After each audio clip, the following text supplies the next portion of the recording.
ओम नमो भगवते वासुदेवाय। ओम नमो भगवते वासुदेवाय। ओम नमो भगवते वासुदेवाय।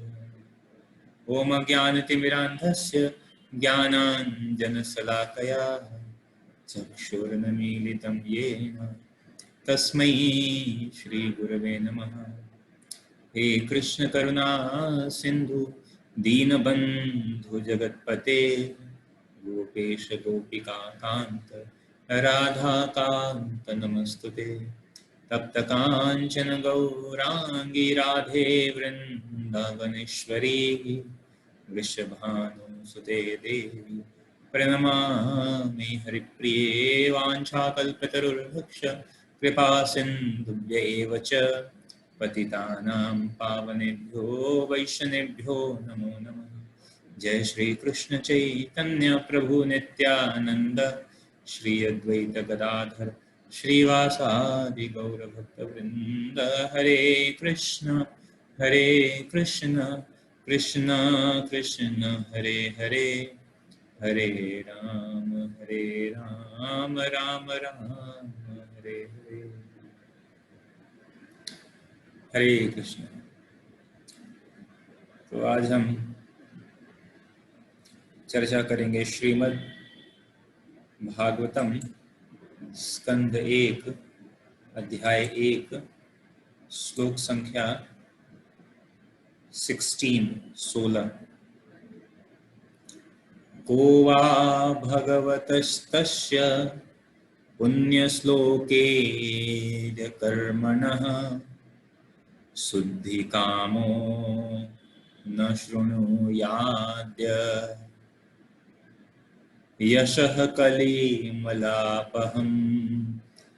को वा भगवतस्तस्य पुण्यश्लोकोऽद्य कर्मणः शुद्धिकामो न शृणुयाद्य यशः कलिमलापहम्। को वा भगवतस्तस्य पुण्यश्लोकोऽद्य कर्मणः शुद्धिकामो न शृणुयाद्य यशः कलिमलापहम्।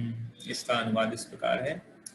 इस कलह प्रधान युग के पापों से उद्धार पाने का इच्छुक ऐसा कौन है जो भगवान के पुण्य यशों को सुनना नहीं चाहेगा। इस कलह प्रधान युग के पापों से उद्धार पाने का इच्छुक ऐसा कौन है जो भगवान के पुण्य यशों को सुनना नहीं चाहेगा।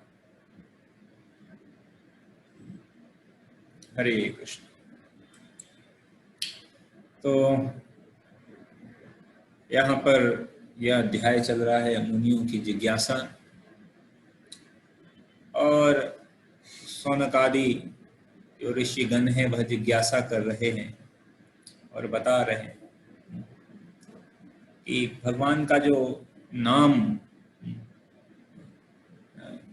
का जो गुणगान है या नाम का जो उच्चारण है वह इस कलयुग के समस्त पापों का विनाश करने वाला है। इसलिए बार हम चर्चा कर रहे थे यदपाद संश्रयः सूत मुनिः प्रशमायन। ये जो ऐसे जो पवित्र नाम के उच्चारण करने वाले जो भक्त हैं वो भक्त जो है वह पवित्र तीर्थ और नदियों गंगा को भी पवित्र करने वाले हैं। तो यहाँ पर वर्णन आ रहा है को वा, कौन है ऐसा, भगवतस्तस्य, भगवान का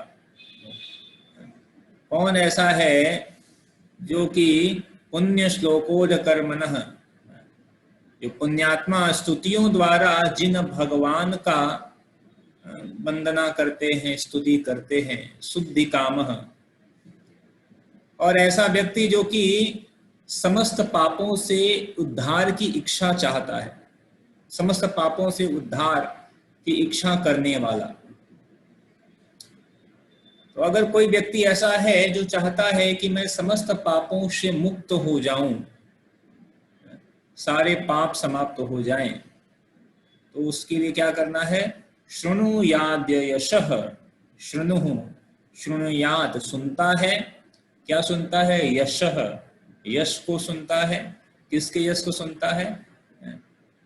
भगवान के, भागवतस्तस्य, भगवान के यश। प्रभुपाद तात्पर्य प्रारंभ करते हैं और कहते हैं कि कलयुग अपने कलह प्रधान लक्षणों के कारण अत्यंत निकृष्ट युग है। ये कलयुग ऐसा है ही। यह कलयुग मतलब कलह का युग, झगड़े का युग। हर जगह कलह ही है, प्रधान है, यहाँ पर कलह प्रधान है। यहाँ पर बाकी के जो युग है जैसे सतयुग, तो सत्य, वहाँ सत्य प्रधान था, सतयुग, द्वापर, त्रेता। लेकिन कलयुग में क्या है? हर तरफ लड़ाई झगड़ा ही है, कलह है, एक दूसरे से द्वेष है। तो यह एक तरह से अगर तुलना की जाए अन्य युगों के से, तो यह एक निकृष्ट है, क्योंकि हर जगह झगड़े, लड़ाई झगड़े हैं। और यह युग कैसा है? यह पापाचारों से इस प्रकार परिपूरित है कि थोड़ी सी नासमझी से बड़ी भारी लड़ाई हो जाती है। यहाँ पर हर तरफ पापोचार, हर तरफ पाप का आचार है, हर तरफ लोग पाप पूर्ण, पाप युक्त कार्य कर रहे हैं। और नासमझी, लोगों की समझ विकसित नहीं है, क्योंकि केवल भौतिक कार्यों में लगे हुए हैं और अल्प बुद्धि वाले हैं। मंद सुमंद मतयो मंद भाग्य, भाग्य भी ऐसा ही है। तो थोड़ी सी भी लोगों का अहंकार बहुत है, तो थोड़ी छोटी छोटी बातों पर जो लोग हैं लड़ाई झगड़े करने पर तैयार हो जाते हैं। तो लेकिन जो भगवान के भक्त हैं, जो भगवत भक्ति में लगे हैं, उन्हें ऐसी आत्मश्लाघा, यानी स्वयं के उत्थान की, स्वयं के लाभ, ऐसी कोई इच्छा नहीं होती। तो भगवत भक्ति में जो लगे हुए हैं वह इस तरह के कार्य में नहीं पड़ते हैं। और जो कर्मों के फल तथा शुष्क दार्शनिक ज्ञान से मुक्त हैं, वे ही इस जटिल युग के बंधन से छूट सकते हैं। तो क्या कह रहे हैं? जो कर्मों के फल, कर्म के फल से मुक्त हैं और शुष्क दार्शनिक ज्ञान से मुक्त हैं। दार्शनिक ज्ञान, शुष्क दार्शनिक ज्ञान। तो आजकल हम देखते हैं अनेक प्रकार के दर्शन है, अनेक प्रकार के फिलॉसफी लोग दिखते हैं सोशल मीडिया पर या अनेकों जगहों पर, लेकिन उस दर्शन, वह दर्शन शुष्क है। क्यों शुष्क है? क्योंकि वह जितने भी दर्शन है, कई बार शब्दों की जादूगरी है, लेकिन उसमें भगवान की सेवा और प्रेम की कोई बात नहीं है। वह केवल उसको घुमा फिरा कर केवल स्वयं की बात करते हैं। और कभी कभी लाभ, स्वयं की लाभ की बात, कभी कभी एक ऑर्गेनाइज्ड वे में करते हैं, या कहने का मतलब एक विस्तीर्ण, प्रभुपाद कह रहे हैं ना कि विस्तृत इंद्रिय तृप्ति। कभी कभी एक इंद्रिय तृप्ति होता है कि स्वयं के लिए, लेकिन कभी कभी स्वयं से थोड़ा बढ़कर इंद्रिय तृप्ति क्या होती है, जैसे परिवार या एक समाज, एक राज्य। तो ये क्या है कि विस्तृत इंद्रिय तृप्ति। तो कई बार वह इंद्रिय तृप्ति जो है विस्तृत इंद्रिय तृप्ति के रूप में भी दिखाई पड़ती है। लेकिन इस सारे अनेकों चिंतन, दार्शनिक शुष्क चिंतन से कोई लाभ प्राप्त नहीं होता है, जब तक ये भगवान के प्रति प्रेम और सेवा का भाव विकसित न हो। और प्रभुपाद करें कि जब तक कर्मों के फल के बंधन से हम मुक्त न हो। तो यह बात तो ऐसे भगवत गीता में भगवान कई बार चर्चा किए हुए हैं अनेकों जगह पर कि जो कर्म है, जब तक हम इस भौतिक जगत में हैं, जब तक यह शरीर, तो हमें कुछ न कुछ तो कर्म करना ही पड़ता है। और अगर हम कर्म करेंगे तो कर्म के फल, तो फिर कैसे इन कर्म के फल या कर्म के फल के बंधन से हम मुक्त रहें? तो भगवान कहते हैं कि हम भगवान के लिए कर्म करें, भगवान की प्रसन्नता के लिए कर्म करें। भक्ति में, जब भक्ति में अगर हम कोई कर्म करते हैं तो वह कर्म बंधन का कारण नहीं बनता है, अन्यथा स्वयं के लाभ के लिए किए गए कर्म बंधन के कारण बनते हैं। तो प्रभुपाद कह रहे हैं कि इस जटिल युग के बंधन से अगर छूटना है तो यह कर्म के बंधन से मुक्त होना पड़ेगा और यह शुष्क दार्शनिक ज्ञान के चिंतन से मुक्त होना। शुष्क दार्शनिक ज्ञान नहीं चाहिए और बंधन से मुक्त होना, यह बहुत ही महत्वपूर्ण है। आगे प्रभुपाद कर रहे हैं, जनता के नेता शांति तथा मैत्री से रहने के उत्सुक तो हैं, किंतु उन्हें भगवान की महिमा के श्रवण की सरल विधि के बारे में कोई जानकारी नहीं। हर व्यक्ति चाहता है आनंद से रहें, और आनंद प्राप्ति करने के लिए भाई जब तक शांति नहीं है तब तक आनंद हो नहीं सकता। तो हर व्यक्ति शांति से मित्रता पूर्वक रहने का इच्छुक तो है, वो चाहता तो है कि मैं शांति से रहूं, हम सब शांति से रहें, इस देश में शांति रहे, हर व्यक्ति चाहता है, हर नेता चाहता है। लेकिन समस्या क्या है कि शांति का जो रास्ता है, सद्भाव का जो रास्ता है, या मैत्री का जो रास्ता है, मैत्री का जो पथ है, उस पथ के बारे में कोई जानकारी नहीं है उनको। ठीक है, वो पथ के बारे में नहीं जानते हैं। तो बात करें वास्तविक शांति का पथ का रास्ता क्या है? भगवान की महिमा के श्रवण, भगवान की महिमा का जो श्रवण करते हैं, यही वास्तविक और सबसे सरल विधि है शांति का। इसके अलावा हम अनेकों प्रकार के प्रयास करते रहते हैं कि इस तरह से शांति होगी, मैत्री होगी, फिर हम किसी एक व्यक्ति से, किसी एक पक्ष से या किसी एक देश से मैत्री करते हैं तो दूसरा जो व्यक्ति है, दूसरा देश है, वो कहता है तुम उससे दोस्ती करोगे तो मेरे से शत्रुता हो जाएगी।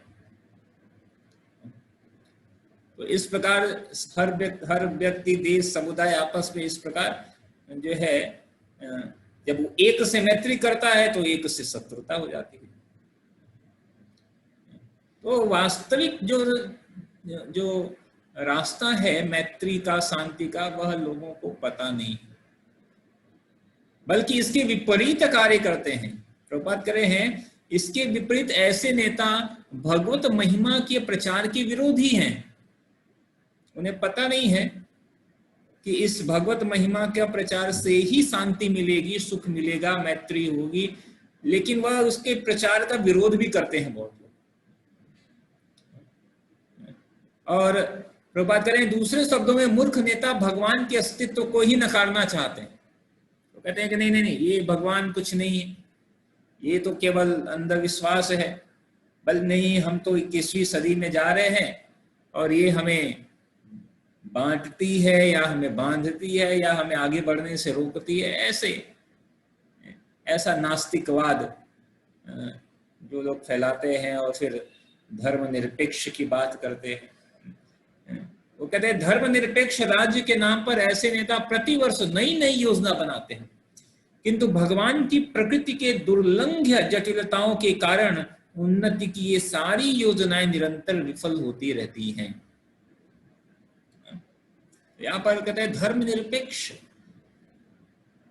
तो वास्तविक रूप में धर्म का मतलब ही, धर्म की परिभाषा भी लोगों को नहीं पता है, और फिर एक गलत जो है धर्म की गलत व्याख्या करते हैं और फिर उस पर धर्मनिरपेक्ष की बात करते हैं।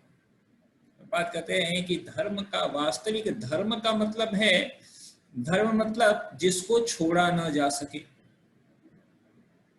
जैसे कहते हैं ना, मनुष्य का धर्म ये है। तो इस तरह जैसे उदाहरण देते हैं, जैसे अग्नि का धर्म है जलाना। तो अग्नि का धर्म है जलाना, तो अग्नि जहां भी होगी वह जलाने का कार्य करेगी, चाहे वह किसी समुदाय में हो या वह किसी देश में हो। ऐसा तो नहीं है कि अग्नि यूएसए में है तो यूएसए में अग्नि जलाएगी नहीं, ठीक है, और इंडिया में जलाएगी लेकिन यूएसए में नहीं जलाएगी। नहीं, अग्नि तो अग्नि का धर्म है जलाना। तो अब अग्नि का जो धर्म है जलाना या उष्मा देना, उसको अलग किया जा सकता है? नहीं किया जा सकता। उसी प्रकार यह जो धर्म है, मनुष्य का जो धर्म है, इसको भी मनुष्य से अलग नहीं किया जा सकता। और अगर धर्म विहीन जब मनुष्य होगा तो कहते हैं धर्मो विहीनः पशुभिः समानः, धर्मो हि तेषाम अधिकः विशेषः, धर्मो विहीनः पशुभिः समानः। अगर धर्म नहीं है तो बिना धर्म के वह पशुवत जीवन है। तो क्या धर्मनिरपेक्ष कहते हैं, धर्म, हम किसी धर्म को नहीं मानते, हम किसी धर्म को नहीं मानते। यह संभव ही नहीं है। कोई व्यक्ति ऐसा कोई नहीं हो सकता जो कहे कि मैं धर्म ही, यह संभव नहीं है। धर्मनिरपेक्ष जो सब, यह एक मनगढ़ंत बनाया गया शब्द है धर्मनिरपेक्ष, मनगढ़ंत शब्द है धर्मनिरपेक्ष। धर्मनिरपेक्ष यहाँ तक कि जो है, तो यह तो इस तरह फिर लोग अनेकों प्रभुपाद कर रहे हैं कि अनेक योजना बनाते हैं लेकिन वह सफल होती नहीं है, क्योंकि यह जो प्रकृति है वह भगवान की प्रकृति है और यह दुर्लंघ उसकी प्रकृति की जटिलताओं के कारण वो प्रयास करते हैं और बार बार फेल हो जाते हैं, विफल हो जाते हैं, उनको पता नहीं है। उनके पास यह देख पाने की दृष्टि नहीं है कि शांति तथा मैत्री के उनके सारे प्रयास विफल हो रहे हैं, लेकिन इसके पश्चात भी लोग यह देख नहीं पाते हैं कि हम इतने प्रयास कर रहे हैं, क्यों फेल हो रहे हैं। सालों सालों से, शताब्दियां निकल गई, लेकिन उसके बाद भी लोगों का जीवन भी निकल जाता है। या हम सामान्य रूप में देखें तो एक व्यक्ति का संपूर्ण जीवन भी निकल रहा है, लेकिन तब भी वह यह बात सोचता नहीं है। यह केवल किसी समुदाय के हर व्यक्ति की बात है। तो बहुत ही, और फिर हर व्यक्ति चाहता है कि हम शांति से रहें, लेकिन शांति का उपाय उसे पता नहीं है। वह भगवान के विरोध में जाता है, शास्त्र की बात मानना नहीं चाहता है, भगवान की बात मानना नहीं चाहता है, भगवत गीता सुनना नहीं चाहता है, और उसके बाद हम चाहते हैं कि हम शांति से रहें, आनंद से रहें। संभव नहीं, यह संभव नहीं है। कि जो शांति का जो रास्ता है, संतुष्टि का जो रास्ता है, वह भगवान के यश का, महिमा का श्रवण और कीर्तन ही वास्तविक रूप में यह रास्ता है, एकमात्र रास्ता। आगे प्रभुपाद करें, लेकिन यहां पर इस अवरोध को पार करने के लिए संकेत मिलता है। यदि हम वास्तविक शांति चाहते हैं तो हमें भगवान कृष्ण को समझने का मार्ग खोल देना चाहिए।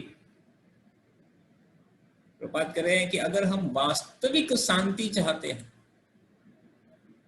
तो शांति क्या है कि वह मार्ग जिसके द्वारा हम भगवान को समझ सकें,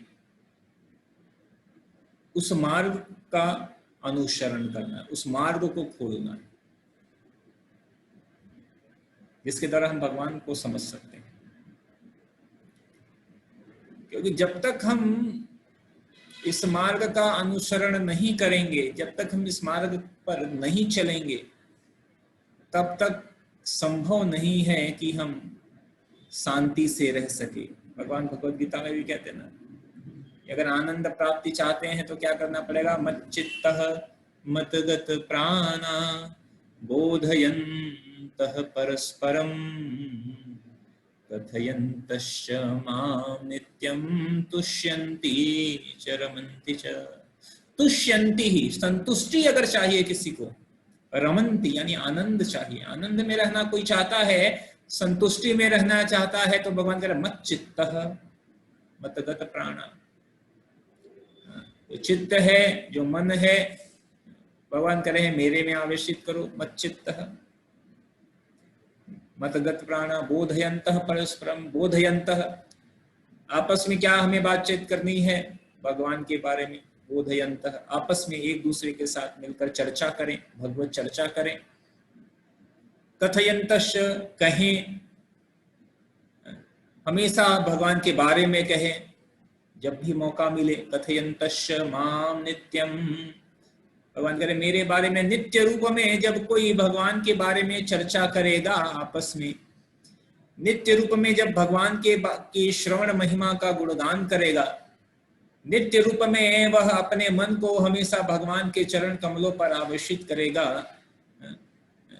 तो भगवान करें तुष्यन्ति च रमन्ति च। तुष्यन्ति, तब ऐसा ही व्यक्ति वास्तविक रूप में तुष्यन्ति संतुष्टि को प्राप्त कर सकता है। और जब तक संतुष्टि नहीं है तब तक आनंद प्राप्ति संभव नहीं है।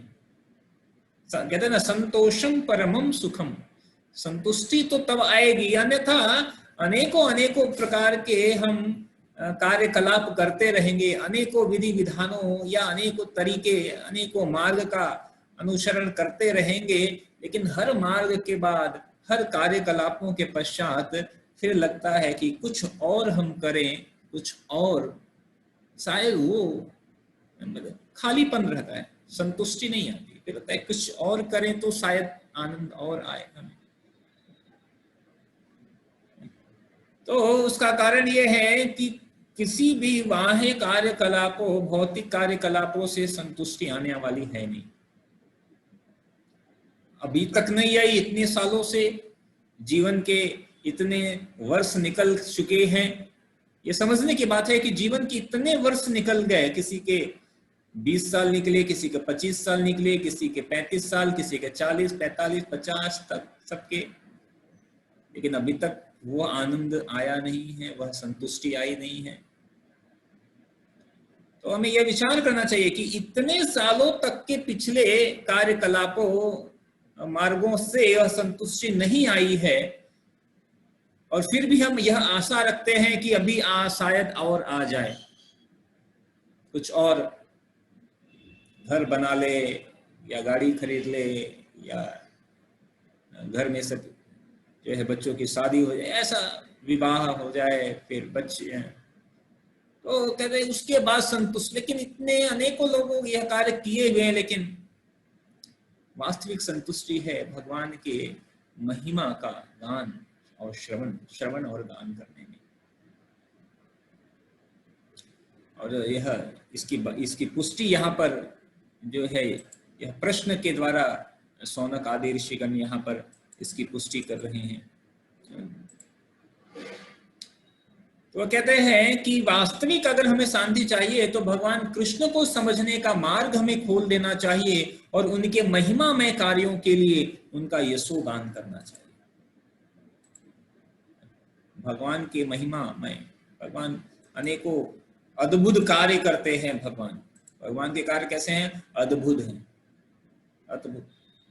तो ऐसे भगवान के अद्भुत कार्यों का जो भगवान महिमामय कार्य करते हैं, उन कार्यों का जब हम श्रवण करते हैं, सुनते हैं, उनको दोहराते हैं, उनका यशोगान करते हैं, तब ऐसे भगवान के यशोगान करने से ही हम वास्तविक रूप में शांति और सुख प्राप्त कर सकते हैं। और प्रभुपाद करें कि यह जो रहस्य है, सबको, बड़े बड़े जो नेतागण हैं उनको भी नहीं पता है, लेकिन यह रहस्य श्रीमद् भागवतम के पृष्ठों में यह अंकित है।